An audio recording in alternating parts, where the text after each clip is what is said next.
শুভ দুপুর বন্ধুরা। প্রত্যেক দিনের মতন দেখো রান্নাবাড়ির দিকে চলে আসছি। তো আজকে রান্নাবাড়ি হয়ে গেল, একটু দেরি হয়ে গেল বন্ধুরা। দেখো সকালে উঠে সব কাজকর্ম সারতে হয় একা একা। তো দেখো কি রান্নাবাড়ি করলাম বন্ধুরা। এখানে করলাম তোমার সোয়াবিনের তরকারি। এই দেখো সোয়াবিনের তরকারি করলাম। আজকে তো মঙ্গলবার, আমাদের নিরামিষ। এখানে সোয়াবিনের তরকারি করলাম বন্ধুরা। এখানে করলাম দেখো বাঁধাকপি ঘন্ট।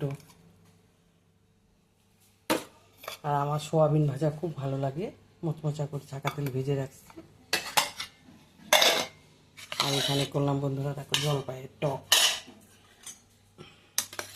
এই দেখো অনেকে বিচি দেয় না, আমি বিচিগুলো দিছি, ভালো লাগে। জলপাইয়ের বিচিগুলো ওইখানে দিয়ে দিছি। এই দেখো আজকে এই দিয়েই খাওয়া দাওয়া সারবো।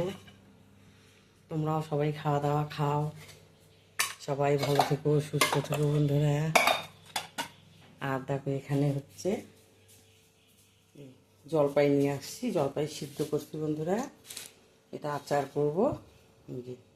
সিদ্ধ করে নিয়ে এখন এটা একটু চটকায় রোদে দিব লবণ হলুদ দিয়ে, তারপরে আচার বানাবো। সিদ্ধ করা এখানেও কতগুলো আছে, এখানেও কতগুলাই দেখো।